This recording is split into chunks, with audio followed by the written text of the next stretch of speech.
En but à la crise économique mondiale, aux terribles attaques de la droite et de l'extrême droite, malheureusement, le Front populaire est attaqué de toutes parts et Léon Blum va démissionner le 21 juin 1937. Il est remplacé par un radical, Camille Chotan. Mais ça ne marche toujours pas mieux. Et le 13 mai 1938, Albert Lebrun, qui était président de la République, rappelle Léon Blum pour un deuxième gouvernement du Front populaire. Mais c'est un gouvernement qui va durer très peu de temps, parce que le Sénat refuse catégoriquement, chaque fois que le Front populaire a besoin de pouvoir faire des mesures fiscales, etc., pour faire ses réformes, le Sénat refuse systématiquement. Donc Léon Blum ne peut plus, à les mains complètement liées, et Daladier le remplace, et pour, selon Daladier, remettre la France au travail.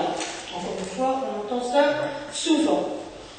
Alors, une petite remarque, déjà les médias, qui ont, notamment la presse de droite et surtout d'extrême droite, qui ont joué un rôle très grave au niveau du Front populaire, et en particulier qui ont véhiculé l'antisémitisme contre Léon Blum, bien entendu, qui ont véhiculé l'antisémitisme contre Léon Blum, et les calomnies d'un journal qui s'appelait Gringoire ont abouti au suicide de Salambou. Alors, il y a trois grandes figures du Nord dans le Front populaire, on les connaît toutes quand même, enfin je sais pas, après tout. Jean-Baptiste Lebas, qui est né à Roubaix, qui était ministre du Travail du Front populaire, il était maire de Roubaix et il est mort en déportation en mai 1944. Il a été déporté parce que c'était un grand résistant et qu'en particulier il a refusé de donner les listes de jeunes allemands pour les STO et compagnie. C'est pas pour ça qu'il était politique. Enfin bon, tu diras après, tu diras après.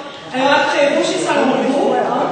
Roger Salengro, qui était ministre de l'Intérieur, qui était maire de Lille, et qui, lui, bien sûr, à la suite des grandes calomnies dont il a été victime, il se suicide le 17 novembre 1936, et à la suite d'une campagne de calomnie, 500 000 personnes assistent à ses funérailles. C'était quelqu'un de très aimé.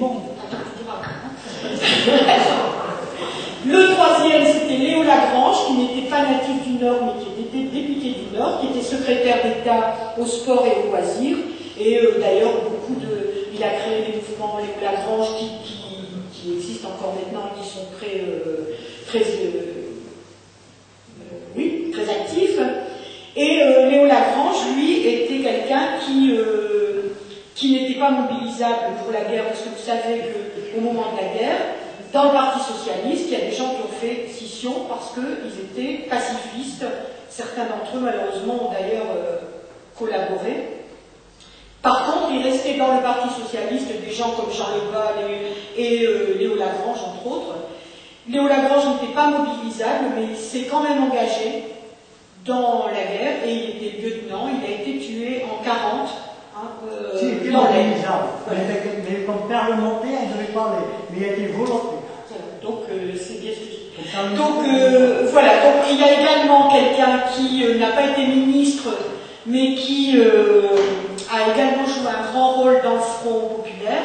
C'est Augustin Laurent, qui était maire de Lille, entre Salengro et Mauroy. Voilà. Alors, en conclusion, eh bien, je pense qu'on peut voir que la foi, la mobilisation de la classe ouvrière de cette époque a permis d'obtenir des changements impensables et irréalisables, entre guillemets, quelques temps plus tôt, et ce, malgré le terrible contexte international, parce que non seulement il y avait l'opposition au Front populaire en France, toute cette droite et cette extrême droite qui agissait contre lui, mais en fait, au plan international, bien sûr, vous savez bien quelle était la situation à l'époque. Alors moi, je pense qu'on peut en tirer un enseignement, c'est que c'est à nous de nous mobiliser pour que toutes les conquêtes de nos anciens ne soient pas anéanties par l'arrivée d'un pouvoir de la droite la plus libérale et la plus implacable qui soit. On a déjà vu ce qui s'est passé en 5 ans, et on peut imaginer ce qui se passerait dans les 5 années à venir si on avait au pouvoir quelqu'un qui s'appelle Sarkozy, par exemple. Pourquoi pas Bayrou. Voilà. Donc, malheureusement, encore une fois, je ne peux pas répondre à vos questions parce que ma science se limite, elle est toute fraîche, là, de cet après-midi. Mais vous avez donc toutes les expositions. Il y en a une petite là qui résume un peu aussi l'histoire du Front populaire.